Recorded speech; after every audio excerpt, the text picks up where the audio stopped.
ನಮಸ್ಕಾರ ಸ್ನೇಹಿತರೆ. ಓಂ ಸಾಯಿರಾಮ್. ಶಿರಡಿವಾಸಾಯ ವಿದ್ಮಹೆ ಸಚಿದಾನಂದಾಯ ಧೀಮಹಿ ತನ್ನೋ ಸಾಯಿ ಪ್ರಚೋದಯಾತ್. ಸ್ನೇಹಿತರೆ, ಇವತ್ತಿನ ವಿಡಿಯೋ ವಿಶೇಷತೆ ಏನೆಂದರೆ ನವರಾತ್ರಿ ಹಬ್ಬದ 3ನೇ ದಿನ ಆಗಿರೋದ್ರಿಂದ ಮಾತೆ ಚಂದ್ರಘಂಟಾ ದೇವಿಯ ಸಂದೇಶವನ್ನು ತಿಳಿದುಕೊಳ್ಳೋಣ ಬನ್ನಿ ಸ್ನೇಹಿತರೆ.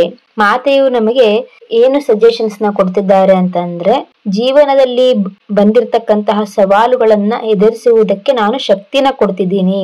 ಆ ಸವಾಲುಗಳನ್ನ ನಾನು ನಿಮ್ಮ ಜೀವನದಿಂದ ತೆಗೆದು ಹಾಕ್ತಾ ಇದ್ದೀನಿ ಅಂತ ಇಲ್ಲಿ ಮಾತೆ ಹೇಳ್ತಿದ್ದಾರೆ.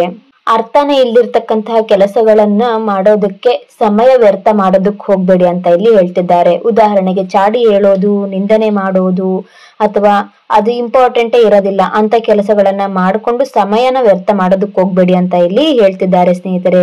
ನಿನ್ನ ಗುರಿಯ ಕಡೆಗೆ ಗಮನ ಕೊಡು, ಕೇಂದ್ರೀಕರಿಸು ಅಂತ ಇಲ್ಲಿ ಹೇಳ್ತಿದ್ದಾರೆ.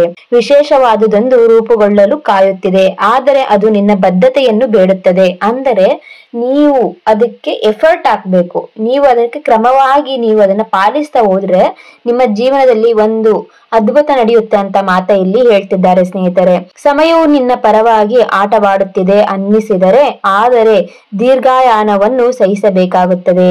ಪ್ರತಿದಿನ ನೀನು ನಿನ್ನನ್ನು ನೆನಪಿಸಿಕೊಳ್ಳಬೇಕಾದ ಒಂದು ವಿಷಯ ಶಿಸ್ತು. ದಿನಕ್ಕೆ ಕೇವಲ 20 ನಿಮಿಷ ನಿನ್ನ ಗುರಿಯತ್ತ ಬದ್ಧತೆಯಿಂದ ಶ್ರಮಿಸು. ಜಯ ನಿನಗೆ ನಿನ್ನ ಶಿಸ್ತಿನಿಂದಲೇ ಬರುತ್ತದೆ ಅಂತ ಇಲ್ಲಿ ಹೇಳ್ತಿದ್ದಾರೆ. ತುಂಬಾ ಜನ ಆಲಸ್ಯದಿಂದ ಇರ್ತಾ ಇದೀರಿ ಅನ್ಸುತ್ತೆ. ಅದಕ್ಕೇನೆ ನಿಮ್ಮ ಶ್ರಮ ಎಲ್ಲಿರುತ್ತೋ, ಎಲ್ಲಿ ಶಿಸ್ತಿನಿಂದ ನೀವು ಪ್ರತಿದಿನ ತಪ್ಪದೆ ನಿಮ್ಮ ಒಂದು ಶ್ರಮಕ್ಕೆ ಎಫರ್ಟ್ ಹಾಕ್ತಿರೋ ಅಲ್ಲಿ ಫಲ ಅನ್ನೋದಿರುತ್ತೆ ಅಂತ ಇಲ್ಲಿ ಮಾತೆ ಹೇಳ್ತಿದ್ದಾರೆ. ಅದಕ್ಕೆ ತಕ್ಕನಾದ ಫಲ ಖಂಡಿತವಾಗ್ಲೂ ಸಿಗುತ್ತೆ. 20 ನಿಮಿಷ ಅದಕ್ಕೆ ವಿನಿಯೋಗ ಮಾಡಿ ನಿಮ್ಮ ಆಸೆನ ಈಡೇರಿಸಿಕೊಳ್ಳೋದಕ್ಕೆ ನೀವು ಪ್ರಯತ್ನ ಮಾಡಿ ಅಂತ ಇಲ್ಲಿ ಹೇಳ್ತಿದ್ದಾರೆ. ಯಶಸ್ವಿ ಫಲಿತಾಂಶ ನಿನ್ನನ್ನು ಕಾಯುತ್ತಿದೆ. ನಿನ್ನ ಹೃದಯ ಆಳವಾಗಿ ಬಯಸುವ ಯಾವ ಕನಸಾದರೂ ನೀನು ಸಾಧಿಸಬಹುದು. ಆದರೆ ಮಾತೆಯು ಏನು ಹೇಳುತ್ತಿದ್ದಾರೆ ಎಂದರೆ, ಸೃಷ್ಟಿಯಲ್ಲಿ ಜಾಣ್ಮೆಯಿಂದಿರು, ಶ್ರಮಿಸು, ಆದರೆ ತಕ್ಷಣ ಫಲಿತಾಂಶ ನಿರೀಕ್ಷಿಸಬೇಡ. ಕೆಲಸ ಮಾಡು, ಫಲ ಹೇಗೆ ಬರಲಿದೆ ಎಂಬ ಚಿಂತೆ ಬೇಡ. ನಿನ್ನ ಕೆಲಸವನ್ನು ನಾನು ನೋಡುತ್ತಿದ್ದೇನೆ, ಉಳಿದುದನ್ನು ನಾನು ನಿನಗೆ ನೀಡುತ್ತೇನೆ. ನೀನು ಏನನ್ನು ಸಾಧಿಸಲು ಬಯಸುತ್ತೀಯೋ ಅದಕ್ಕೆ ಸಂಪೂರ್ಣವಾಗಿ ನೀನು ಶರಣಾಗಿ ಪ್ರಯತ್ನ ಮಾಡಿದರೆ ಖಂಡಿತವಾಗಿಯೂ ನನ್ನ ಆಶೀರ್ವಾದದಿಂದ ನಿನ್ನ ಶ್ರಮಕ್ಕೆ ತಕ್ಕನಾದ ಫಲ ನೀನು ಪಡೆಯುತ್ತೀಯಾ ಅಂತ ಇಲ್ಲಿ ಮಾತೆ ಹೇಳುತ್ತಿದ್ದಾರೆ ಸ್ನೇಹಿತರೆ. ಮಾತೆ ನಿಮಗೆ ಏನು ಆಶೀರ್ವಾದ ನೀಡ್ತಿದ್ದಾರೆ ಅಂತಂದ್ರೆ, ಅವರು ನಿಮ್ಮ ಜೀವನದಲ್ಲಿ ಆಸೆಯನ್ನು, ಇಚ್ಛಾಪೂರ್ತಿಯನ್ನು ಕಳುಹಿಸುತ್ತಿದ್ದಾರೆ. ಸಂಕಟದ ಸಮಯದ ನಂತರ ಮಾತೆ ಬೆಳಕನ್ನು, ಪ್ರೀತಿಯನ್ನು ಕಳುಹಿಸುತ್ತಿದ್ದಾರೆ. ಹೊಸ ಆರಂಭಗಳು, ಭಾವನಾತ್ಮಕ ತೃಪ್ತಿ, ಸಂತೃಪ್ತಿ ಬರಲಿದೆ ಅಂತ ಇಲ್ಲಿ ಹೇಳ್ತಿದ್ದಾರೆ. ಕೆಲವರು ಕುಟುಂಬಕ್ಕಾಗಿ ಪ್ರಾರ್ಥಿಸುತ್ತಿದ್ದೀರಾ. ಮಾತೆ ಹೇಳುತ್ತಿದ್ದಾರೆ, ನಿಮ್ಮ ಕನಸುಗಳ ಕುಟುಂಬ ಜೀವನವು ಸುಂದರವಾಗಿ ಸಾಗುತ್ತದೆ. ಭಯಪಡುವ ಅಗತ್ಯವಿಲ್ಲ. ಎಲ್ಲಾ ಅಶಾಂತತೆ, ಅಂಜಿಕೆಗಳನ್ನು ಇಂದು ನನಗೆ ಅರ್ಪಿಸಿಬಿಡು ಅಂತ ಮಾತೆ ಹೇಳ್ತಿದ್ದಾರೆ ಸ್ನೇಹಿತರೆ. ನಿನ್ನನ್ನು ನೀನು ಪೋಷಿಸು, ಹಾಗೆ ಇತರರನ್ನು ನೀನು ಪೋಷಿಸು, ಕಾಳಜಿ ವಹಿಸು ಅಂತ ಇಲ್ಲಿ ಹೇಳ್ತಿದ್ದಾರೆ. ನಿನ್ನ ಸಹಜವಾದ ದಯೆ ಮತ್ತು ಕರುಣೆ ಹರಿಯಲು ಬಿಡು. ಇದು ಬೆಳವಣಿಗೆಯ ಹಾಗೂ ಜೀವನದ ಎಲ್ಲಾ ಕ್ಷೇತ್ರಗಳಲ್ಲಿ ಹೂವಿನಂತೆ ಅರಳುವ ಕಾಲವಾಗಿದೆ.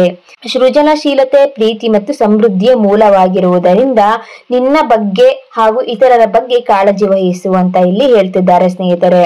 ನಿನ್ನ ಶಕ್ತಿ ಮತ್ತು ಸಹನೆಯಿಂದ ವಿಜಯವು ನಿನಗೆ ಖಚಿತವಾಗಿದೆ ಅಂತ ಇಲ್ಲಿ ಹೇಳ್ತಿದ್ದಾರೆ. ನೀನು ಬಲಿಷ್ಠ, ಕೇಂದ್ರೀಕೃತ ಮತ್ತು ಆತ್ಮವಿಶ್ವಾಸದಿಂದ ನಿನ್ನ ಗುರಿಗಳನ್ನು ಸಾಧಿಸುತ್ತೀಯಾ ಅಂತ ಇಲ್ಲಿ ಹೇಳುತ್ತಿದ್ದಾರೆ. ಮಹತ್ತರ ಬದಲಾವಣೆ ನಿನ್ನ ಜೀವನದಲ್ಲಿ ಬರುವ ಹಂತಕ್ಕೆ ಕಾಲಿಟ್ಟಿದ್ದೀಯಾ. ಮುಂದಿನ 2 ತಿಂಗಳುಗಳಲ್ಲಿ ದೊಡ್ಡ ಘಟನೆ ಸಂಭವಿಸಲಿದೆ. ಇದು ನಿನ್ನ ಆತ್ಮ ಗುರಿಯನ್ನು ಅರಿಯುವ ಜಾಗೃತಿಯ ಕಾಲ. ಇದು ನಿನ್ನ ಜೀವನದ ಅದ್ಭುತ ಸಾಹಸ ಮಾರ್ಗದರ್ಶನ.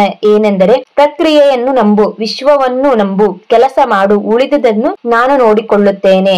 ಅಂದರೆ ಮಾತೆಗೆ ನಿಮ್ಮ ಜವಾಬ್ದಾರಿನ ಒಪ್ಪಿಸ್ಬಿಟ್ಟು ನೀವು ಪ್ರಯತ್ನ ಮಾಡಿದ್ರೆ ಖಂಡಿತವಾಗ್ಲೂ ನಿಮಗೆ ಫಲ ಅನ್ನೋದು ಸಿಗುತ್ತೆ ಅಂತ ಇಲ್ಲಿ ಹೇಳ್ತಿದ್ದಾರೆ. ನೀವು ಪ್ರಯತ್ನ ಮಾಡ್ಲಿಲ್ಲ ಅಂದ್ರೆ ಫಲ ಅನ್ನೋದು ಹೇಗೆ ಬರ್ಬೇಕು ಅಲ್ವಾ? ಆದಷ್ಟು ನೀವು ಪ್ರಯತ್ನಗಳನ್ನ ಮಾಡಿ ನಿಮ್ಮ ಆಸೆನ ಈಡೇರಿಸ್ಕೊಳ್ರಿ ಸ್ನೇಹಿತರೆ. ಇಂತ 2 ತಿಂಗಳಲ್ಲಿ ಮಹತ್ತರ ಬದಲಾವಣೆ ಬರುತ್ತೆ ಅಂತ ಹೇಳ್ತಿದ್ದಾರೆ. ಅಂದ್ರೆ ನಾಳೆಯಿಂದ ಅನ್ನೋದಕ್ಕಿಂತ ಹೆಚ್ಚಾಗಿ ಇವತ್ತಿಂದನೇ ನೀವು ಪ್ರಾರಂಭ ಮಾಡಿ, ಈಗ್ಲಿಂದನೇ ಪ್ರಾರಂಭ ಮಾಡಿ. ಏನ್ ಮಾಡ್ಬೇಕು, ನಿಮ್ಮ ಒಂದು ಜೀವನನ ಚೆನ್ನಾಗಿ ಮಾಡ್ಕೊಳ್ಳೋದಕ್ಕೆ ಅದು ಯಾವುದೇ ವಿಷಯವಾಗಿ ಆಗಿರ್ಲಿ, ಆಯ್ತಾ? ನೀವು ಪ್ರಯತ್ನನ ಪ್ರಾರಂಭ ಮಾಡಿ, ಫಲ ದೇವಿ ಕೊಡ್ತಾಳೆ. ನಿಮ್ಮ ನಂಬಿಕೆ, ಶ್ರದ್ಧೆ, ತಾಳ್ಮೆ, ಶ್ರಮಕ್ಕೆ ಅದ್ಭುತವಾದ ಫಲ ಕೊಡೋದಕ್ಕೆ ತಾಯಿ ಹೊರಟಿದ್ದಾಳೆ. ಅದನ್ನ ಸದುಪಯೋಗ ಪಡಿಸ್ಕೊಳ್ರಿ ಸ್ನೇಹಿತರೆ. ಮಾತೆಯು ನಿಮ್ಮ ಜೀವನದಲ್ಲಿ ಶಾಂತಿ, ಧೈರ್ಯ ಮತ್ತು ಸ್ಪಷ್ಟತೆಯನ್ನು ಆಶೀರ್ವಾದ ನೀಡಲು ಬಂದಿದ್ದಾಳೆ. ನಿಮ್ಮ ಭಯ ಅಥವಾ ಸಂಶಯದ ಕ್ಷಣಗಳಲ್ಲಿ ಮಾತೆಯ ಹೆಸರನ್ನು ಜಪಿಸಿ. ಮಾತೆಯು ನಿಮ್ಮನ್ನು ಕಾಪಾಡಿ ಬೆಳಕಿನ ದಾರಿಯತ್ತ ನಡೆಸುತ್ತಾಳೆ. ಮಾತೆಯ ದಿವ್ಯ ಗಂಟೆಯ ನಾದವು ನಿಮ್ಮ ಆತ್ಮವನ್ನು ಎಬ್ಬಿಸಿ ನಿಮ್ಮ ನಿಜ ಸ್ವರೂಪವನ್ನು ಅರಿಯುವಂತೆ ಮಾಡುತ್ತದೆ. ನಿಮ್ಮ ಮಾರ್ಗವು ಸಮತೋಲನ, ಸೌಹಾರ್ದ ಮತ್ತು ಅಚಲ ಶಕ್ತಿಯಿಂದ ತುಂಬಿರುತ್ತದೆ. ನಿಮ್ಮೊಳಗಿನ ಶಕ್ತಿಯನ್ನು ನೀವು ನಂಬಬೇಕು, ಏಕೆಂದರೆ ನಂಬಿಕೆ ಮತ್ತು ತಾಳ್ಮೆಯ ಮೂಲಕ ನೀವು ಎಲ್ಲಾ ಅಡೆತಡೆಗಳನ್ನು ದಾಟಬಹುದು. ನಿಮಗೆ ಮಾತೆಯು ಆಂತರಿಕ ಶಾಂತಿ ಮತ್ತು ದಿವ್ಯ ಕೃಪೆಯನ್ನು ಆಶೀರ್ವದಿಸುತ್ತಿದ್ದಾಳೆ. ಭಯವಿಲ್ಲದೆ ಮುಂದೆ ನಡೆಯಿರಿ, ಏಕೆಂದರೆ ಮಾತೆಯು ಸದಾ ನಿಮ್ಮೊಂದಿಗೆ ಇದ್ದಾರೆ. ನೀವು ನಿಮ್ಮ ಜೀವನದ ಗುರಿಯಿಂದ ದೂರವಾಗಬೇಡಿ. ನೀವು ನಿಮ್ಮ ಗುರಿ ಇತರರನ್ನು ಸರಿಯಾದ ದಾರಿಯಲ್ಲಿ ನಡೆಸುವುದು, ಪ್ರೇರೇಪಿಸುವುದು, ಸಹಾಯಕ್ಕೆ ಅಗತ್ಯವಿರುವವರಿಗೆ ನೆರವಾಗುವುದು. ಆದರೆ ನೀವು ಖಿನ್ನತೆಯಿಂದಿರುವಾಗ ಅದನ್ನು ಹೇಗೆ ಮಾಡಬಲ್ಲಿರಿ ಅಂತ ಇಲ್ಲಿ ಕೇಳ್ತಿದ್ದಾರೆ. ಏನಕ್ಕೆ ಈ ಮಾತನ್ನ ಹೇಳ್ತಿದ್ದಾರೆ ಅಂದ್ರೆ, ನಿಮ್ಮನ್ನ ಮಾತೆ ಇನ್ನೊಬ್ಬರ ಜೀವನದಲ್ಲಿ ಬೆಳಕಾಗಿಸುವುದಕ್ಕೆ ಹೊರಟಿದ್ದಾರೆ ಸ್ನೇಹಿತರೆ. ಹಾಗಾಗಿ ನೀವು ಫಸ್ಟ್ ಸ್ಟ್ರಾಂಗ್ ಆಗ್ರಿ ಅಂತ ಇಲ್ಲಿ ಹೇಳ್ತಿದ್ದಾರೆ. ಜನರು ನಿಮ್ಮನ್ನು ಪ್ರೇರಣೆಯ ಮೂಲವೆಂದು ನೋಡುತ್ತಾರೆ, ಆದ್ದರಿಂದ ನೀವು ಮತ್ತೆ ನಿಮ್ಮ ಶಕ್ತಿಯನ್ನು ಪುನಃ ಪಡೆಯಬೇಕು. ನಿಮ್ಮ ಜೀವನದಲ್ಲಿ ಎದುರಾಗುವ ಎಲ್ಲಾ ಸವಾಲುಗಳನ್ನು ನನ್ನ ಆಶೀರ್ವಾದದಿಂದ ನೀವು ಗೆಲ್ಲುತ್ತೀರಾ. ಇದರಿಂದ ಇತರರಿಗೆ ಸಹ ನೆರವಾಗುವಷ್ಟು ಬಲಶಾಲಿಯಾಗುತ್ತೀರಾ ಅಂತ ಇಲ್ಲಿ ಹೇಳ್ತಿದ್ದಾರೆ. ನೀವು ಸಾಕಷ್ಟು ದಯಾಪರರಿದ್ದೀರಿ. ದೇವರ ಪೂಜೆ, ಸೇವೆ, ಜನರ ಸೇವೆ ಹಾಗೂ ಜನರಿಗೆ ಸಾಂತ್ವನ ನೀಡತಕ್ಕಂತಹ ವ್ಯಕ್ತಿ ಆಗಿದ್ದೀರಾ.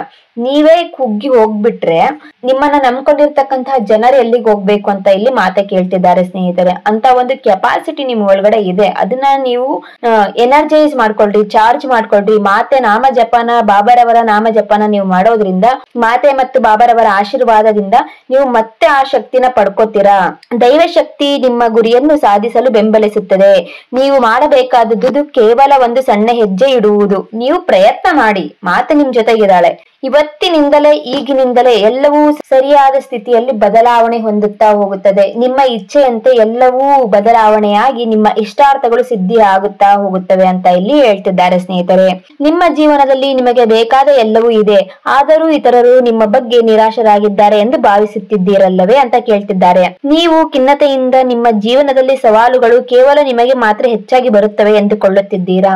ಎಲ್ಲಾ ಕಷ್ಟಗಳು ನನಗ್ ಮಾತ್ರ ಅಂತೇಳಿ ಥಿಂಕ್ ಮಾಡ್ತಿದ್ದೀರಾ. ಆ ತರ ಯೋಚನೆ ಮಾಡೋದಕ್ಕೆ ಹೋಗ್ಬೇಡಿ ಅಂತ ಇಲ್ಲಿ ಮಾತೆ ಹೇಳ್ತಿದ್ದಾರೆ. ಆದರೆ ತಿಳಿದುಕೊಳ್ಳ್ರಿ, ಪ್ರತಿಯೊಬ್ಬರಿಗೂ ತಮ್ಮದೇ ಆದ ಸವಾಲುಗಳು ಮತ್ತು ಜೀವನ ಯಾನಗಳಿವೆ. ನಿಮ್ಮ ಜೀವನದಲ್ಲಿ ಇನ್ನಷ್ಟು ಆಶೀರ್ವಾದಗಳನ್ನು ಆಕರ್ಷಿಸಬೇಕೆಂದರೆ ನಿಮ್ಮನ್ನು ದೂರುವ ಸ್ವಭಾವವನ್ನು ಕೃತಜ್ಞತೆಯ ಮನೋಭಾವಕ್ಕೆ ಪರಿವರ್ತಿಸಿ ಅಂತ ಇಲ್ಲಿ ಹೇಳ್ತಿದ್ದಾರೆ. ಬೇರೆಯವರು ನಿಮ್ ಬಗ್ಗೆ ಏನೇ ಹೇಳಿ, ಬೇರೆಯವರು ನಿಮ್ ಬಗ್ಗೆ ಏನೇ ಮಾತಾಡ್ಲಿ, ಫಸ್ಟ್ ನೀವು ನಿಮಗೆ ಕೃತಜ್ಞರಾಗಿರ್ರಿ. ಯಾಕಂದ್ರೆ ನೀವು ಸಾಕಷ್ಟು ಜನರಿಗೆ ಟೈಮ್ ನ ಕೊಟ್ಟಿದ್ದೀರಾ, ಸಾಕಷ್ಟು ಜನರಿಗೋಸ್ಕರ ಸಾಕಷ್ಟು ತ್ಯಾಗಗಳನ್ನ ಮಾಡಿದ್ದೀರಾ. ಒಳ್ಳೆಯವರಿಗೆ ಒಳ್ಳೆಯದನ್ನ ಬಯಸ್ತಕ್ಕಂತ ಗುಣ ನಿಮ್ ಒಳಗಡೆ ಇರೋದ್ರಿಂದ ಫಸ್ಟ್ ನಿಮಗ್ ನೀವು ಕೃತಜ್ಞರಾಗಿರೋದನ್ನ ರೂಢಿ ಮಾಡ್ಕೊಳ್ಳಿ. ಅದ್ರಿಂದನೇ ನಿಮಗೆ ಒಳ್ಳೆಯದಾಗೋದಕ್ಕೆ ಪ್ರಾರಂಭ ಆಗುತ್ತೆ. ನಿಮ್ಮನ್ನ ನೀವು ದೂಷಿಸಿಕೊಳ್ಳೋದಕ್ಕೆ ಹೋಗ್ಬೇಡಿ ಅಂತ ಇಲ್ಲಿ ಹೇಳ್ತಿದ್ದೀರಾ. ನಿಮ್ಮ ಜೀವನದಲ್ಲಿ ಹೊಸ ಅದೃಷ್ಟದ ಆಶೀರ್ವಾದಗಳು ನಿಮ್ಮ ಜೀವನದಲ್ಲಿ ಬರ್ತಿದಾವೆ. ಅವನ್ನ ನೀವು ಆಕರ್ಷಣೆ ಮಾಡ್ಕೋಬೇಕು ಅಂತಂದ್ರೆ ನಿಮ್ಮನ್ನ ನೀವು ದೂಷಿಸಿಕೊಳ್ಳೋದಕ್ಕೆ ಹೋಗ್ಬೇಡಿ ಅಂತ ಇಲ್ಲಿ ಹೇಳ್ತಿದ್ದಾರೆ. ಈಗಾಗಲೇ ನಿಮಗೆ ಇರುವುದಕ್ಕಾಗಿ ಕೃತಜ್ಞರಾಗಿ ಅಂತ ಇಲ್ಲಿ ಹೇಳ್ತಿದ್ದಾರೆ. ಪ್ರತಿಯೊಂದು ಸಣ್ಣ ವಿಷಯದಲ್ಲೂ ಸಂತೋಷವನ್ನು ಕಂಡುಕೊಳ್ಳಿ. ಹೀಗೆ ಮಾಡಿದರೆ ನಿಮ್ಮ ಜೀವನದಲ್ಲಿ ಧನಾತ್ಮಕ ಬದಲಾವಣೆಗಳು ಸಂಭವಿಸುತ್ತವೆ ಅಂತ ಇಲ್ಲಿ ಮಾತೆ ಹೇಳ್ತಿದ್ದಾರೆ ಸ್ನೇಹಿತರೆ. ಮಾತೆಯ ಆಶೀರ್ವಾದದಿಂದ ಭಕ್ತರಿಗೆ ಶಾಂತಿ, ಶಕ್ತಿ ಮತ್ತು ಆತ್ಮಜ್ಞಾನವನ್ನು ನೀಡುತ್ತಾಳೆ. ಮಾತೆ ಚಂದ್ರಘಂಟಾ ದೇವಿಯು ನಿಮ್ಮ ಜೀವನದ ಎಲ್ಲಾ ಅಡೆತಡೆಗಳನ್ನು ದೂರ ಮಾಡಿ ಅದನ್ನು ಐಶ್ವರ್ಯ ಮತ್ತು ಸಂತೋಷದ ರೂಪದಲ್ಲಿ ಬದಲಾವಣೆ ಮಾಡಿ ನಿಮ್ಮ ಜೀವನದಲ್ಲಿ ಅದ್ಭುತ ಚಮತ್ಕಾರ ಮಾಡುವವಳಿದ್ದಾಳೆ ಸ್ನೇಹಿತರೆ. ಇದಾಗಿತ್ತು ಇವತ್ತಿನ ವಿಡಿಯೋ ವಿಶೇಷತೆ. ಮತ್ತೆ ಮುಂದಿನ ವಿಡಿಯೋದಲ್ಲಿ ಸಿಗೋಣ. ಅಲ್ಲಿಯವರೆಗೆ ಓಂ ಸಾಯಿರಾಮ್, ಓಂ ದುಮ್ ದುರ್ಗಾಯೇ ನಮಃ.